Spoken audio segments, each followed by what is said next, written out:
Hey, folks, welcome to the Battles of the First World War podcast.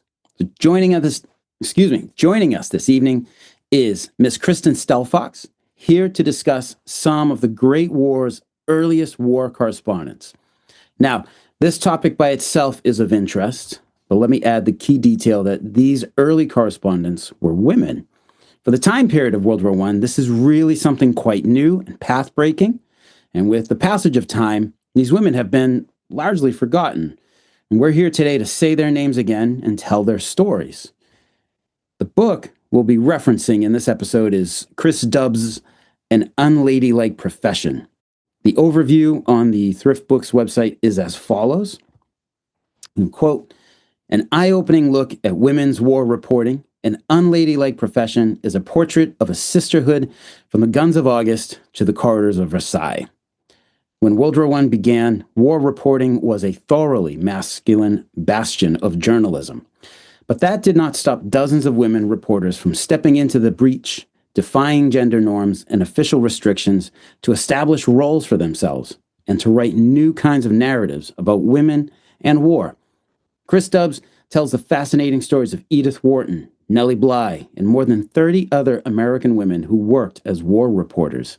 As Dubbs shows, stories by these journalists brought in women from the periphery of war and made them active participants, fully engaged and equally heroic, if bearing different burdens and making different sacrifices.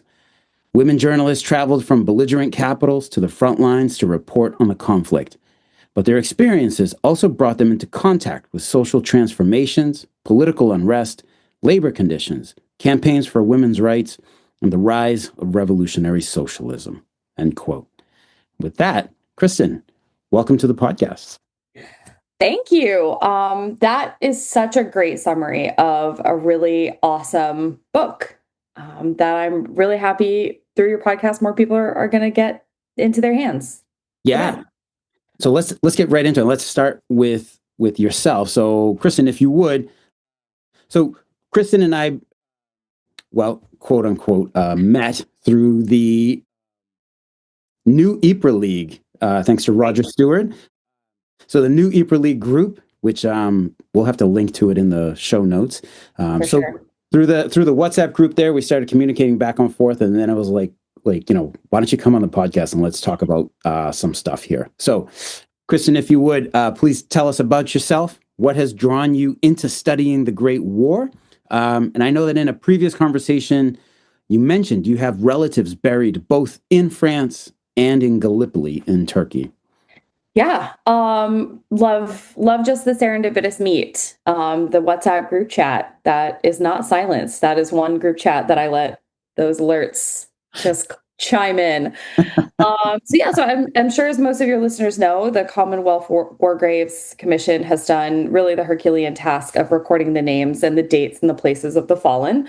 And in planning a Western Front road trip with my dad, I did a Google, like most people probably would, and I learned that many Stelfoxes were in the conflict.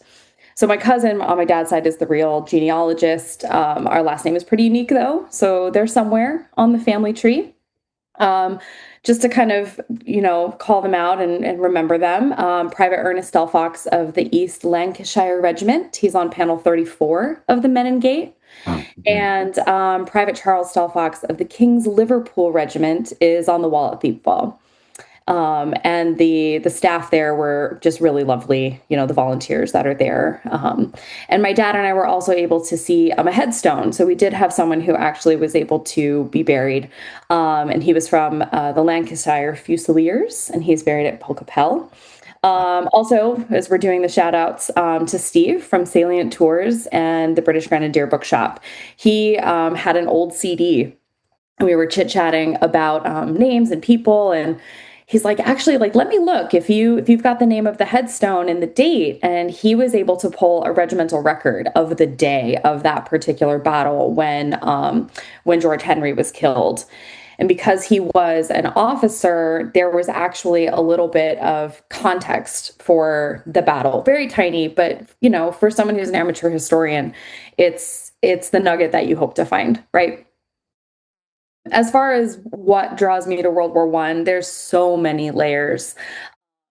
I think overall it's really just the absurdity. It's what I keep coming back to. It's a perfect case study in political leadership, misreading the developments of the early modern world.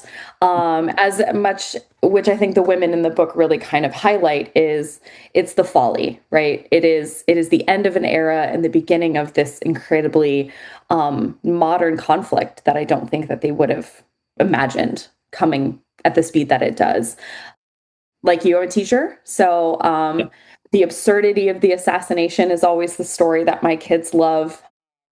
So my sophomores are always pretty confused also that this could have been solved at Christmas, Thanksgiving, like get the family together. What are we doing? And so it all just seems pretty senseless to them. So I think that is it's an enigma. So I love a riddle that can't be solved. Yeah, and gosh, so many thoughts that happened of like how the assassination of one archduke, who like probably very few people knew about back then, um, because they weren't involved in that world. But yeah, like how that led to this massive conflict that even Gavrilo Princip, the Serbian gunman, was like, yeah, man, didn't mean to start a world war with this Right. before he dies, even before the war ends. Yeah, and the absurdity to me always calls to mind. There's like I believe it's at Verdun where this German unit is attacking a French unit, and the French unit they eventually surrender. The survivors surrender, and as they're surrendering, the German officer comes up to them and is just like, wow, like just want to tell you guys did a great job defending your position. Amazing, really Like, impressive. good And game. it's just like, yeah, What? yeah, like they were just killing each other a few minutes ago, and now the guy is like practically shaking hands with them. It's just, yeah, you can't make this stuff up. Right. But isn't that such like a great example of, I mean, the French are wearing bright red because that's the Napoleonic uniform that we will wear. And I don't care if that you can spot me from 150 yards. That's what we wear. Right, That level of not understanding that the game has totally changed. right, right, right. Exactly, exactly. So, what's drawn you to the stories of these women war correspondents? Yeah, I feel like you should get a little paycheck for all of the calling out and highlighting of other programs that we're going to talk about. I found this book through my work in my American History Masters, through a partnership with Gail DeLerman, so the American History program there. One of our lead scholar for my World War One class was Professor Michael Nyberg, who obviously, if you are in the World War One space, you know him. Yes. He writes a lot about, in one of his lectures, he spoke about Mary Roberts Reinhardt and her motivation to go see for herself. And immediately, that was one line in a lecture that I was like, who is this woman? What is she doing? How is this like, what do you mean she just goes and sees for herself? And that kind of, again, it's just a quick Google search, and all of a sudden, here was this, person who saw the same interest, I guess. And I just needed to know more. That's how I made my way there. And so my research paper for this class focused on, it's a little bit broader. I focused on sort of the intersection between these three women that we're going to speak about: Edith Wharton, Nellie Bly, who was already doing some investigative journal work in New York, and the sort of progressive women, your Jane Addams, your Emma Goldman. Mhm. This was a really cauldron, bubbling time of women busting into spaces. Right. And I thought it was very interesting that you had peace activists who were writing and agitating, and then you also had these women in conflict who were doing the same thing. So my paper broadly spoke on that.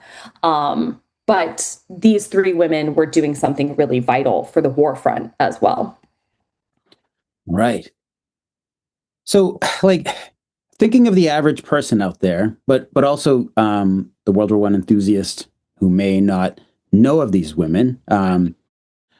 You've already alluded to like what makes them so noteworthy, but I guess to zero in on our three: Edith Wharton, Nellie Bly, and Mary Roberts Reinhardt are the three women that we're going to talk about this evening. So, what makes them stand out even more so? So they have status, right? I think when we look at history, who gets a voice is usually that sort of top tier entry point. They were upper class, well educated women who already had some name recognition, and that gives them entry into some spaces that at the early sort of 1914, 1915 point in the conflict, no one was there. And it's also, again, just the serendipitous dumb luck. Edith Wharton was in Europe already. Nellie Bly already had a bug. She was very interested in going places where she knew she kind of shouldn't be. And Mary Roberts Rinehart was, I think, the realist of the group. She was digesting a lot of the content about Belgium and about the invasion, and I think is sort of a clarion call to us these days. She was hearing this information and said, "You know what? I need to fact check. I need to go see if this is legitimate." And so they had this. They had the access to go and do that, and it was because of their status and privilege that they did get the doors opened for them. And they used it. I think they used it for good. They used it for the power of good. Okay, so in the book, I came across a few paragraphs in Chris Stubbs's Unladylike Profession that really struck me as a core meaning of who these women were and what their work meant.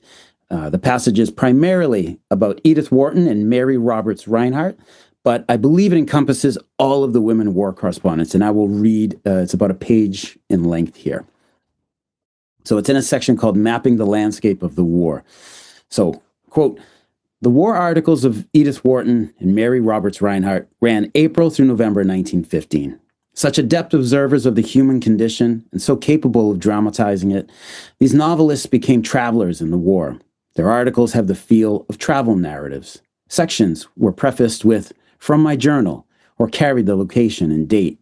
They featured the places they visited, things they saw, people they met, and their experiences along the way.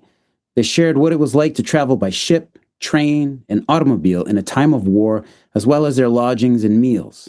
Since neither of them had experience with war, they came to their adventure as naively as any of their readers. The fact that they were often the first correspondent to be somewhere or to do something added uniqueness to their reporting, and each would often point out that she was the only woman to visit an area or have such an experience. When Wharton visited some of the hospitals outside Verdun, she mentioned that no women nurses worked in any of those facilities. Rinehart was the only woman aboard the ship crossing the English Channel to France. She was the only woman in a Dunkirk hotel dining room full of officers when the city came under a bombing attack. They were women in a dangerous and almost exclusively male world, but they were not just any women. They were not hardscrabble newspaper women, toughened by the daily grind of covering the grittier stories of the day, not war nurses devoted to tedium and hardship, or female ambulance drivers, fatalistic about life near the front. Mary Roberts Rinehart and Edith Wharton were moneyed, cultured, famous, and articulate reporters of the human condition. They could enthuse about a Gothic cathedral, interview royalty, or slog through a frontline trench. To see them wallow through muddy battlefields or face the dangers of snipers and errant artillery fire was more of a shock to the reader's sensibilities. For years, Edith Wharton published fiction about high society and travel pieces describing Europe's charms and cultural heritage. Now she drew an eyewitness picture of its destruction. Rinehart wrestled with her fears of walking into no man's land as barbed wire tore at her clothes, and she stepped gingerly through floodwaters polluted with corpses. These were jarring images that demonstrated their pluck and challenged conventions of the period. End quote. Damn, these oh, these ladies were tough and incredibly brave, privileged, but like you said, like I think coming from their position of privilege, like having that almost like a an unconscious obligation to do good, to fact check and really and get these stories out to the world. So amazing, amazing. So we've got to start talking about them.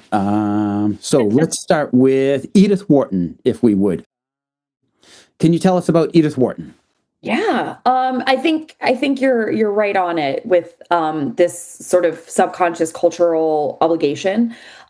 Edith is the history of her work prior to getting into sort of journalism, air quotes, is she's writing social commentary. Age of Innocence is it's a Pulitzer Prize winning novel about the upper class, sort of gilded age of New York City, and this woman who comes back to the community. I don't want to spoil it for folks who haven't read it yet.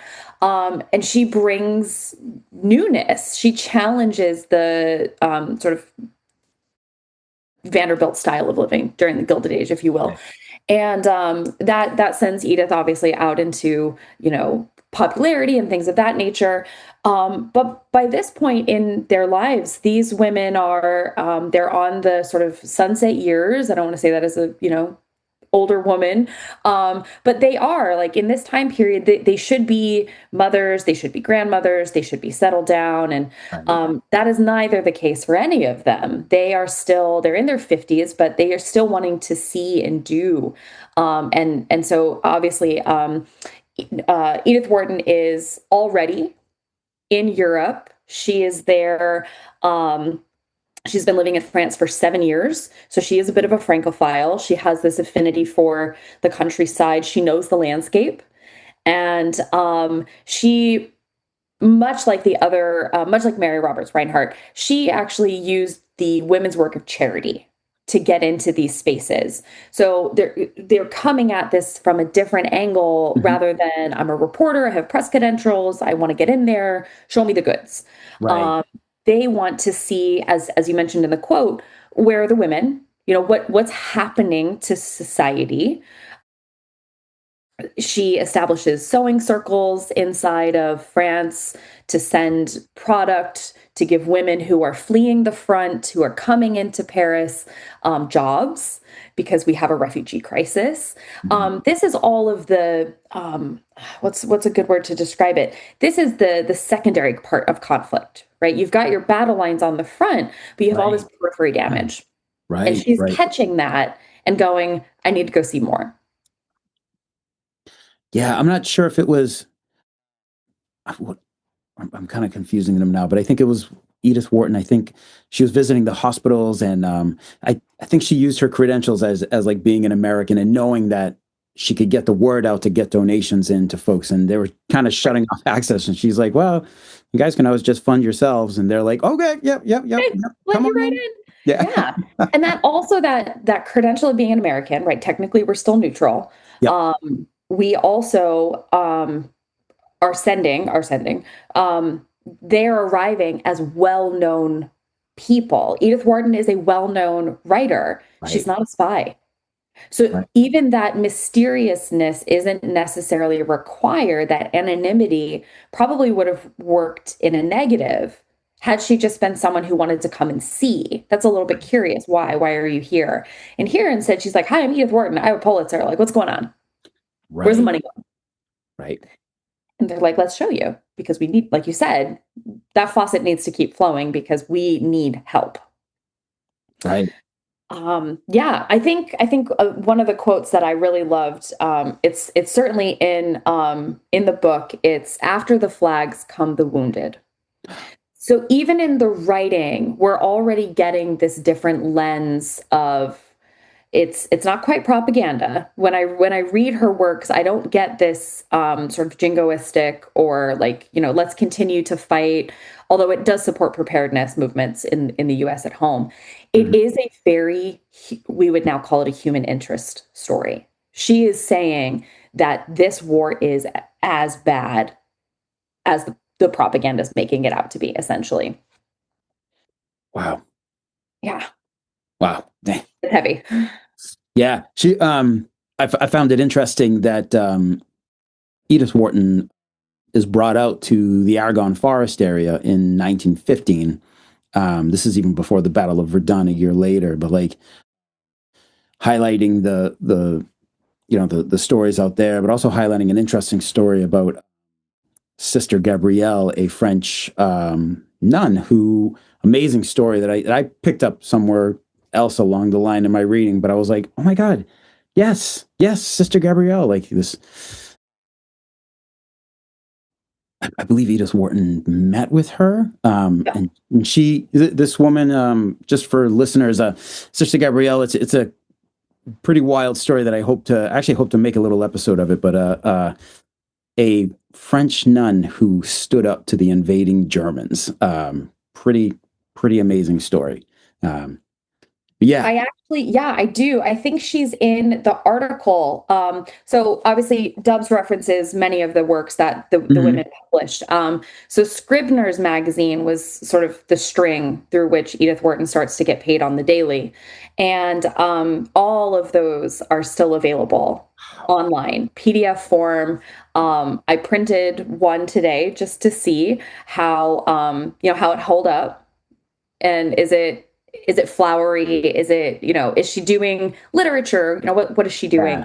Um and she mentions Sister Gabrielle and another nun, and that these women are doing the work on the front lines because there is no infrastructure yet. It's too early, like you said. This is before Verdun. Their work is published right around the time that the Lusitania is sank, so we're seeing the convergence here, but who's doing the work?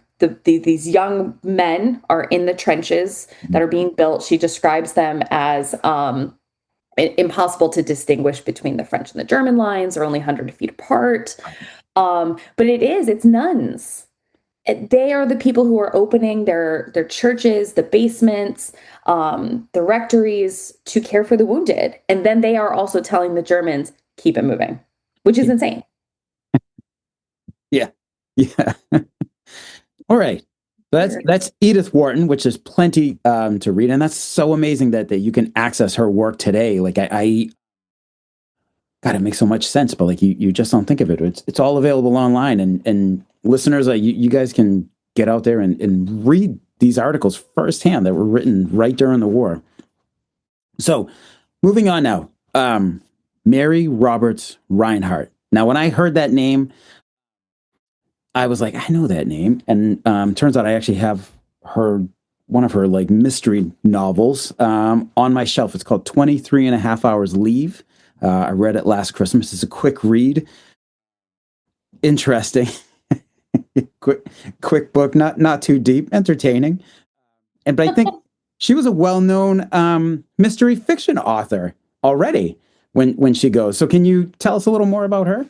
Yeah, if I'm not mistaken, I think that we sort of imagine her as like our American version of Agatha Christie. She's just sort of Okay. pumping out your dime novels that are like, if you're following the Chekhov's gun reference, like you're gonna solve it before it's over. Um, but like that's the time period that we're functioning in, right? And she found Yeah. a niche, and she was like, let's let it ride, let it ride. Nothing wrong with it. Like Oh, whatever gets folks reading is excellent. So yeah. right. And so again, she already has this author background. Her and Wharton are working sort of along those same lines. Again, they're both in their 50s. But she's not in country, right? So she had a very highly publicized send-off. She speaks very candidly about trying to get to Calais and her press pass that's sort of manufactured, I would say. Mhm. It might not work. On page 65 of the book, she kind of gives her like her speech, hyping herself up, I guess. I did not intend to let the biggest thing of in my life go by without having been a part of it. And I can just hear that like late Victorian era, you know, Gibson girl tone, Yes. saying like, Yes. I'm going as well. And then just Yeah. Mary Poppinsing her way off into battle. And a similar quote is going to be made by millions of American boys, like just a couple of years later, where they're like, yeah, like we knew how bad it was, but you know what? This is the biggest thing in our lives, and we weren't going to miss it. So it's like, oh wow, man, it's so funny to hear that even back then. Which is wild. That's the again, I think this why are we all so motivated to like have this conversation? World War II is the good and glorious war. It has a beginning, a middle, a very clear end. Right. Like this was it for people. I can go and become, I can make a name for myself. It's almost like chivalristic, if I just made up a word, where it's like I'm going to go and become someone and gain land and name and for fame and fortune. And the women are like, yeah, me too. Absolutely. There's Yeah, money to be made. Let's go. yeah, yeah, yeah. And chivalristic is a word because you are a teacher, and teachers, I've decided. yeah, they have the exclusive right where they can just create words on the spot. Excellent. Yeah, Perfect. it's in the rule book somewhere. So So it has to be, right? In one of the tests we took. yeah, yeah, yeah, yeah. It's in there. Some that's the part that I remember best. Um, so Mary Roberts Reinhardt. Now she also, um, if I'm not mistaken, she also kind of backdoors her way onto the front. Like she gets attached to the Belgian Red Cross, Yep. um, and that kind of that guarantees her some access. But then the Belgian army, French army, British army were like, absolutely not. Nobody's getting near the front. But the Belgian army was like, you know what? Do you want to talk about, the rape of Belgium? Yeah. And you want to see the front? We'll take you to the front. No problem.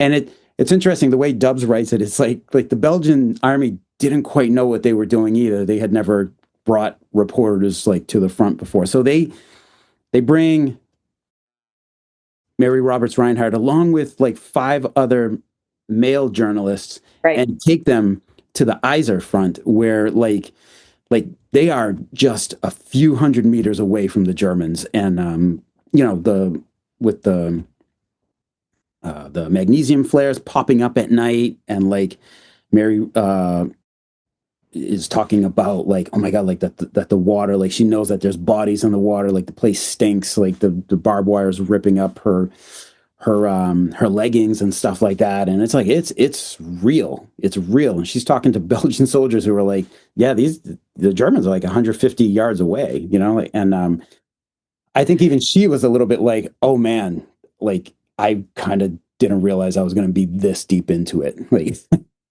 Absolutely. I mean, she gets to not only see sort of like full sensory immersion.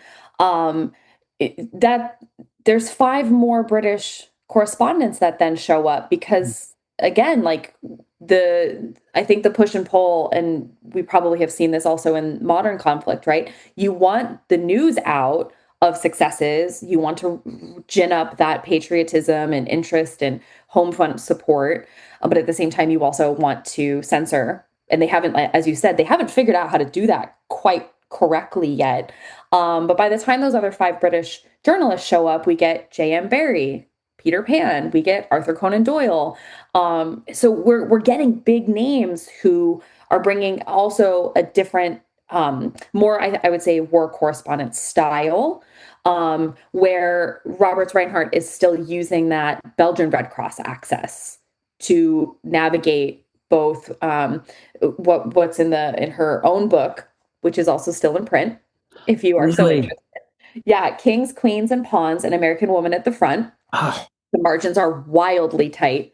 Um, but she says, she goes, I was in the hospitals during the day where most men didn't feel that there was any action, right? That's not the action movie that they've come to right. see. But then she's in the trenches at night because at night it was safe to go into the trenches because that's when most of the firefight has subdued to some extent.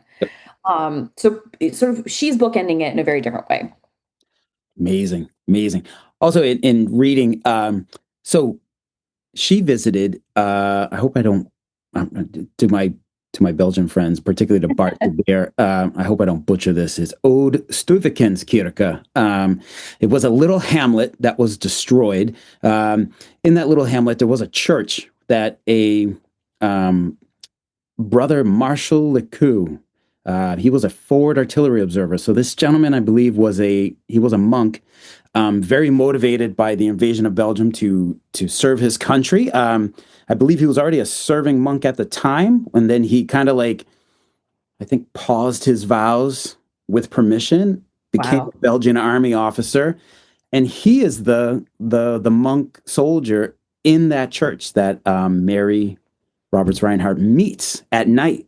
And he's telling her about like, that part of the front and stuff like that. And it's just like, oh my God, I was just there, like just a couple months ago, like at that very spot. I had, I had never heard of it before, but here it is coming up twice in just a couple of months. So Is she mentioned at the church that you happen to be visiting at I don't your? believe so. I don't believe so. They mainly focused on Brother Marshall. That's how they address him. And in the memorial chapel that they've built on the site, they have pictures of or excuse me, in the stained glass. Mm, Brother Marshall is right. represented. So really, really amazing. But like that place was the front line, and Roberts Reinhardt was there, like at night, speaking with that officer. And she actually, I think she was like, this guy, his days are numbered. Like the Germans are going to take down this church. And newsflash, they eventually do. But Brother Marshall survived. Oh, And wow. long life. Yeah, yeah. So amazing, just an amazing story, like amazing access, but also like you said, like an um an older woman like doing this work of telling Belgium's story to the world. And now, There, oh, I'm oh, sorry. go Go ahead, ahead. please. No, no, no, Well, please. I was she in her introduction to her book. It's also a long quote.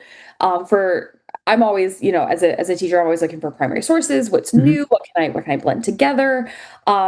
She again, she's using that novelistic approach, sort of her prose, if you will. She talks about how war is not great armies going to meet in this clash and frenzy of battle. It's a boy carried on a stretcher looking up at God's blue sky. It's a mother praying to the Virgin Mary. And that is so much linked to where she is seeing the damage, right? The fruits of this conflict. It is in church. It is in these spaces where um you know, dulce et decorum est, like there's no glory in this. It is Right, painful, it is sorrowful, and the days are numbered, even if you are in the most holiest of spaces. I feel like those two quotes could just sum up, here's this dream, and then here's this dark reality. But she's committed. She is committed to being there. And I think the truth telling is what motivates her more than someone like Nellie Bly, who Nellie's just nuts. She wants to just go see some things, do some things. We love Nellie Bly. yeah. I gotta say, I love Nellie Bly too, and this is so we got to start talking about her. And if you can you give us some of her background, because stunt journalism, we need to Yeah. hear more about it. I came across Nellie first in desperately looking for an extra credit assignment, and uh, industrial period, what's going on, what's new and exciting. I'm in the weeds. And I hear about this woman who wrote for, yellow journalism. She's working for Pulitzer. She's a New York girl. And she decides to pretend that she's insane and get herself admitted to Blackwell Island, which is now Roosevelt Island in New York. You take the tram there. And she gets herself admitted to the insane asylum to see exactly just how bad it is. And it's so bad that she cannot get herself out because she's now decided she's got enough copy, she's ready to go home, and she tells the hospital people, the guards, hi, I'm normal, my name's Nellie Bly, I work for Joel Pulitzer, can I go home now? And And they're they're like, like, yeah, yeah, whatever. whatever, crazy lady. And it takes her boss to get her out, and it becomes this amazing story that sells millions of papers, because who wouldn't want to read this? There's movies made about it now. And that just jettisons her career into 72 days around the world to see if she can beat the Right. 80 days around the world Yep. with Jules Verne. And um, so this works in her favor, obviously, where she will jump out of an airplane if that technology had existed at the time. I think Right, right. like, yeah, whatever, let's go. Now she's reporting. She was the one reporting out east And she was Yes. pretty much the only person. I know she was out there in the fall of 1914, and so her articles weren't really published until early 1915. But she was pretty much not just the only woman correspondent, but the only correspondent, period, reporting out there, correct? Yeah, she had already been in Vienna for a little while. And again, she had fame, so she was not accused at all of being a spy. That Mhm. sort of worked in her favor, the lack of anonymity. But yes, you are correct. She right place, right time, which I think is so serendipitous for any good war reporter. You get in with the right unit, you see the right thing. But yes, so she had no intention of being first. She was there. She almost the way that I imagine it happening, and I think it's sort of painted in the book, is that she just kind of got there. The front line came to her, if you will. Yes. Um, and so her articles were Nellie Bly on the firing line, which again is very apropos of the time period. Right. But like you said, this was where there was some delays in censorship. There was a delay in getting her works published, um, but she was also attacked in the press for writing about what she ate, where she slept, what she was doing, rather than quote unquote real war. But what she was experiencing is what soldiers were experiencing. That Exactly. is real conflict. Right. You're not always fighting. You're sitting in the trench. You're getting trench foot. You're cold. You're wet. It's raining. That's Yep. war. Yeah. Yeah. I think she wrote about seeing like a shack full of guys like dying of cholera, and it's just like, yeah, like that's war too. Like a lot of these guys just die of disease. Like Yeah. it's awful. Yeah. Yeah, really amazing. And I think I also like so she's traveling like with the Austro-Hungarian army, and I mean, but there's like all like even like Austro-Hungarian army officers who you would think like they're gonna have no idea who this woman is, but they're all like, "Oh my God, it's Nellie Bly!" Like, so she was really like Hey, world well, you're famous. here too? Yeah, amazing. Like these, I mean, like that's why we're here talking about these stories because like they are incredible and they're true, man. You know, like Right. Right.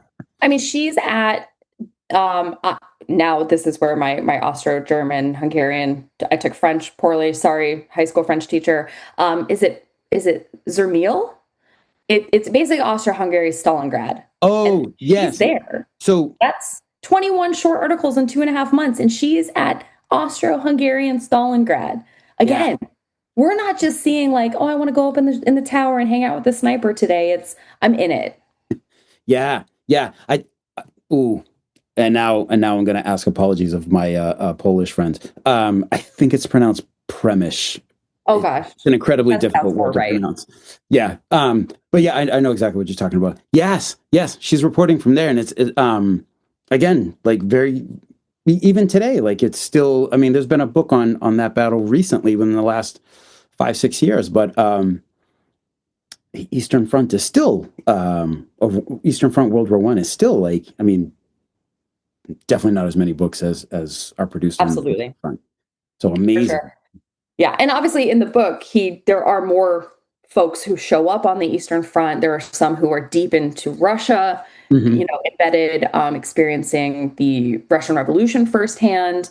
Um, but yeah, Nellie unintentionally first and gets the scoop. Although she is unfortunately scooped by someone else who had quicker access to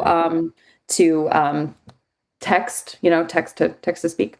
But be that as it may, she's utilizing that spunk, that excitement to see both ends of the spectrum.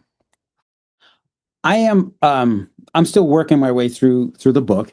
But can you tell us Edith Wharton, Mary Roberts Reinhardt, and Nellie Bly, do they continue to report throughout the entire war?